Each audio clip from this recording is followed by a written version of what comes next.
Good evening. Always be yourself, express yourself, have faith in yourself.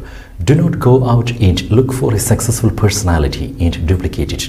Welcome to Bmc News Live in English, brought to you by Al Hilal Hospital and Medical Centers.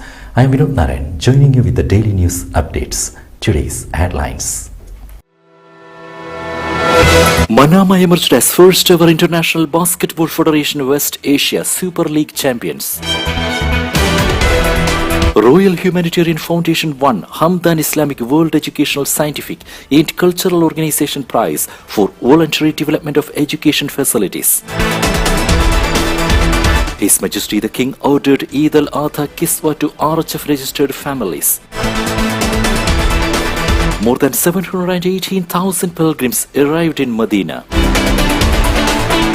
NASA said there may be life on the moon ahead of 2024 mission.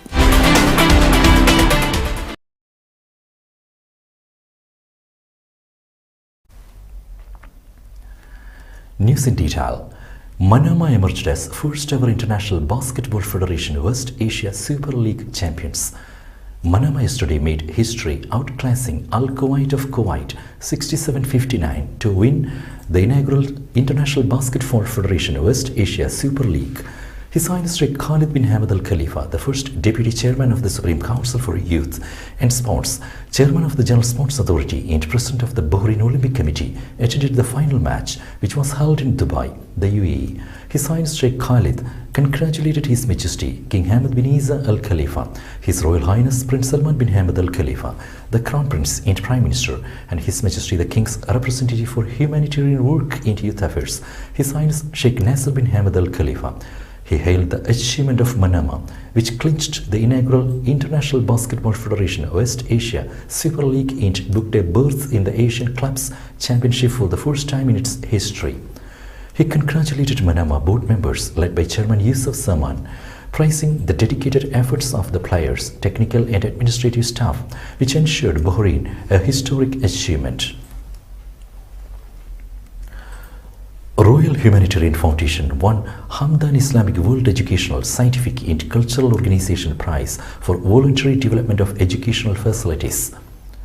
His Majesty the King's personal representative for humanitarian work and youth affairs, Board of Trustees Chairman of the Royal Humanitarian Foundation, His Highness Sheikh Nasser bin Hamad Al Khalifa, has affirmed that charitable work in the kingdom emanates from the vision of His Majesty King Hamad bin Isa Al Khalifa, the RHF Honorary President. His Highness Sheikh Nasser highlighted His Majesty the King's interest in charitable and humanitarian work in Bahrain and abroad, citing the royal constant directives to quickly provide assistance to those in need in various countries. His Highness commended the constant keenness of His Royal Highness Prince Salman bin Hamad Al Khalifa, the Crown Prince and Prime Minister, to support humanitarian and charitable work. His Highness Sheikh Nasser made the statements following the success of the Royal Humanitarian Foundation in winning the Hamdan Islamic World Educational Scientific and Cultural Organization Prize for voluntary development of education facilities in the Islamic world.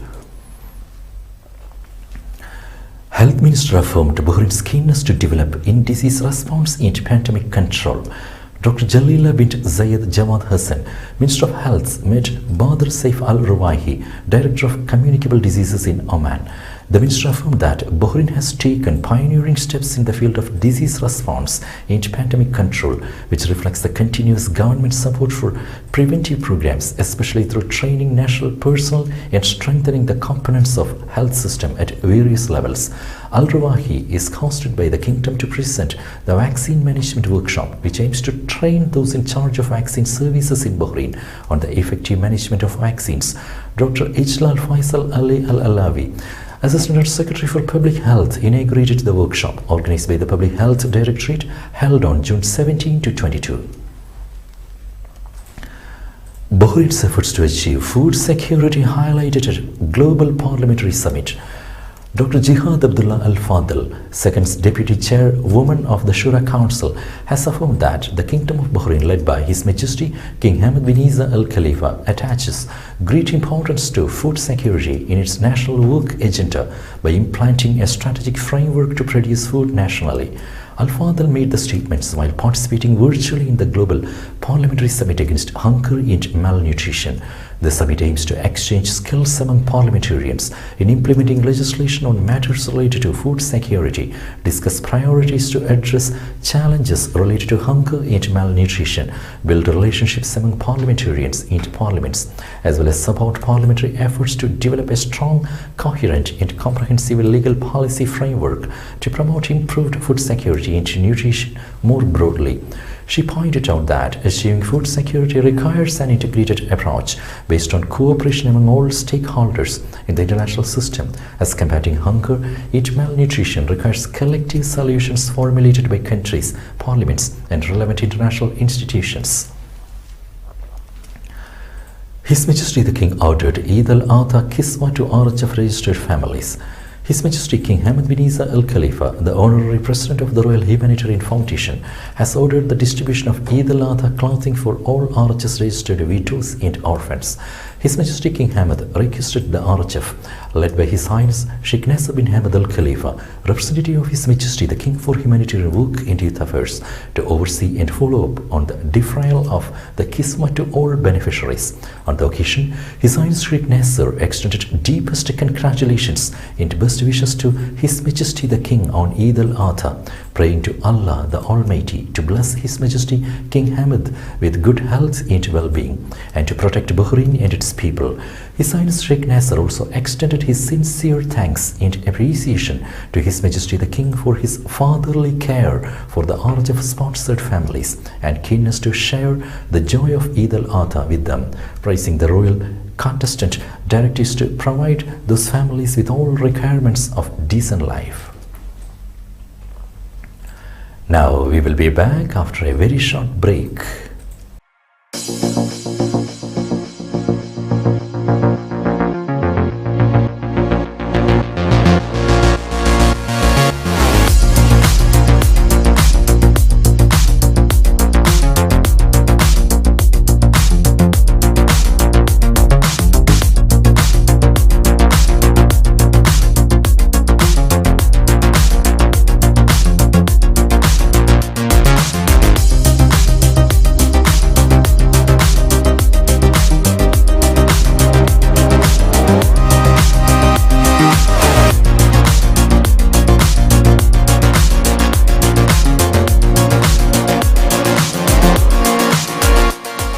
The 16th branch of Megamart and Macromart supermarkets in Bahrain has opened in Sahla.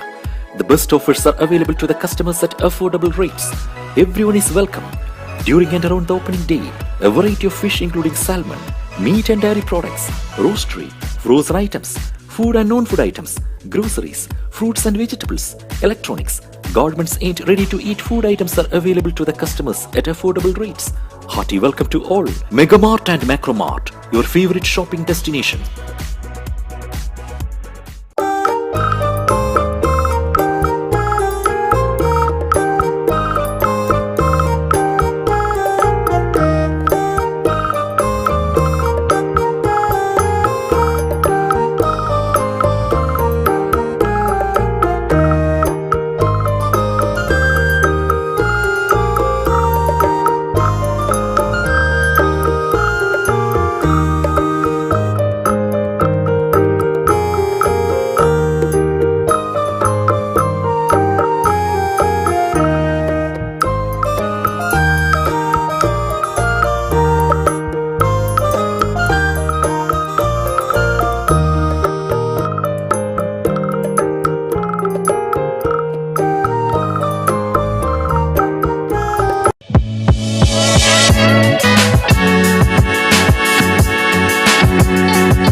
Welcome back.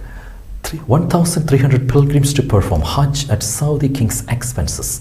The custodian of the two holy mosques, King Salman bin Abdulaziz Al Saud, has given instructions that 1,300 pilgrims from more than 90 countries be allowed to perform Hajj this year, 1444 AH, at his expense as part of the custodian of the two holy mosques Hajj Guests program, which is supervised and implemented annually by the Ministry of Islamic Affairs Call and Guidance. Minister of Islamic Affairs Call and Guidance General Supervisor of the Custodian of the two holy mosques Hajj Guests program, Sheikh Dr. Abdul Latif bin Abdulaziz Al Sheikh, stressed that the gesture of the custodian of the two holy mosques stems from the kingdom's desire to serve Islam and Muslims, Saudi Press Agency reported. He added that the generous gesture that enables thousands of Muslims from various continents to perform Hajj while enjoying distinguished services is an annual initiative that the Saudi leadership has been taken on implementing. More than 718,000 pilgrims arrived in Medina. 718,030 pilgrims arrived to Medina today, who came through the air and sea ports to perform this year's Hajj season 2023. The Statistics of Hajj and Visit Committee, which monitors the arrival and departure of pilgrims in Medina, indicated that the total arrivals for Saturday amounted to 29,090 pilgrims, of whom 25,962 arrived at Prince Mohammed bin Abdulaziz International Airport in Medina through 105 flights. The Immigration Center received 65 flights carrying 2,099 pilgrims, and the Land Pilgrims Center received 22 flights carrying 924 pilgrims. The committee said that the number of pilgrims departing on Saturday on their way to the holy sites in Makkah amounted to 556,953 pilgrims, while the number of pilgrims staying in Medina until yesterday reached 161,021 pilgrims. It also added that the occupancy rate of housing in Medina was 54%. NASA said there may be life on the moon ahead of 2024 mission. NASA scientists have announced there may be life on the moon. Scientists at the US Space Agency have reported that there could be life on the moon's surface. One of the most striking things the team has found is that the lunar south pole may possess the properties that can enable survival and potentially even episodic growth of certain microbial life. A planetary researcher at NASA's Goddard Space Flight Center, Prabal Saxena, said, "We are currently working on understanding which specific organisms may be most suited for surviving in such regions and what areas of the lunar polar regions, including places of interest relevant to exploration, may be most amenable to supporting life," he said. Coastal areas of India's Gujarat state returned to normalcy after cyclone. Some 1,500 villages were still without electricity in India's western state of Gujarat, officials said on Saturday, as coastal areas recovered from the impact of this week's cyclone Biparjoy that was down from initial outages in more than 4,600 villages in Saurashtra and Kutch, where the cyclone made landfall on Thursday night, Reuters reported. In many villages, power had been cut off as a precautionary measure to avert any dangerous incidents during the storm. Gujarat Emergency Energy Secretary Mamta Verma said heavy rains forecast for Saturday continued to lash northern districts of the state, causing flooding. However, ports along the coastline, including Piparwar Port and Kanchla Port, said they had resumed operations, while the Adani owned Mundra Port was due to restart operations from Saturday evening. The storm caused extensive damage, especially to power infrastructure, uprooting thousands of electricity poles and damaging overhead power lines. With that, we come to the end of today's news. Stay tuned for daily news updates in BMC News Live English at 7:30 p.m. every day. I am Vinod Narayan signing off from BMC News Live. Good night.